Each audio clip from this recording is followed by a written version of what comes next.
বাড়ি বাড়িতে কষ্ট করে করে আবার গেলাম স্বামীর হাতে পড়েছি, আবার সেটাই আমার কপালে কষ্ট লেগে তো।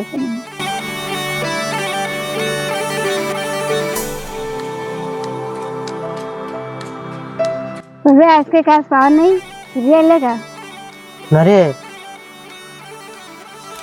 আজকে আমার কাজে নিল না। একটা চা দিতে রে, ঘরে একটা চা নিতে খাবো কি? আল্লাহ আমাকে প্রতিবন্ধী মানাইছে, জীবনে ওই সুখ অভিনয় আমার প্রতিবন্ধী বলে আমার কাজে ওই নিতে চাই না। মা ওই আমরা প্রতিবন্ধী বুঝলে আমাকে ওই কেউ দাম দেয় না। কাজে যাও দিন আজকে কাজে ব্যস্ত হয়নি, জানি আজকে কি এসে ঘরে ঘরে টাকা দিয়ে দিয়ে সে কাজ না করলে হলে না খেয়ে মরেছে।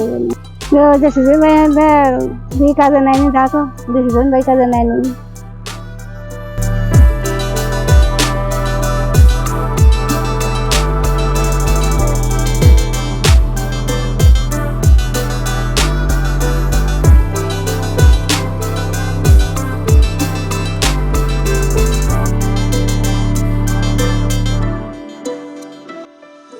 এত গরম তো কি করা যায়, এত কাজ কাম আর ভালো লাগে না।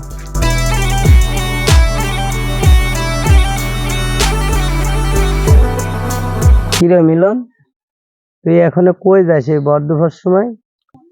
খুব খুব বিপদে পড়ে আপনার কাছে আসলাম। তোর কি সমস্যা আমার কাছে খুলে বল।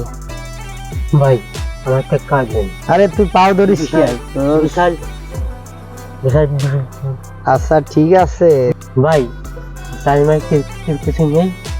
বিশাল বিশাল বিশাল বিভাগে পড়েছি, কাজে নেন ভাই।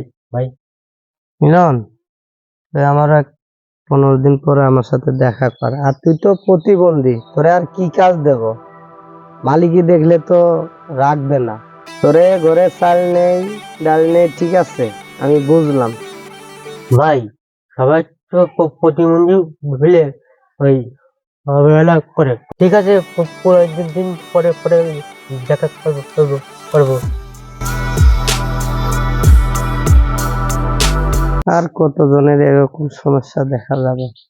আমি নিজেই চলতে পারি না, তা আমি কিভাবে মানুষের চালাবো?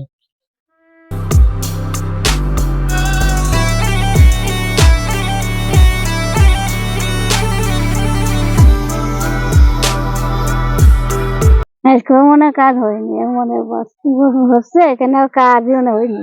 বাজারে ব্যাগ নিয়ে হাতে করে বসে রয়েছি, তাহলে এনে বাজারটা নিয়ে যেতে পারলেন দেখাতে পারতাম না।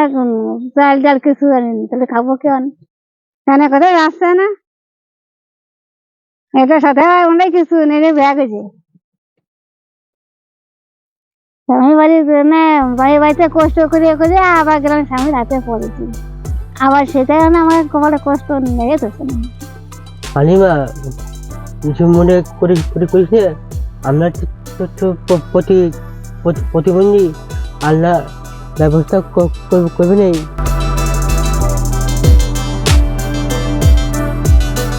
ওর কষ্ট কষ্ট সহ্য হচ্ছে না হালিমা, ব্যবস্থা করে আসবো আজকে।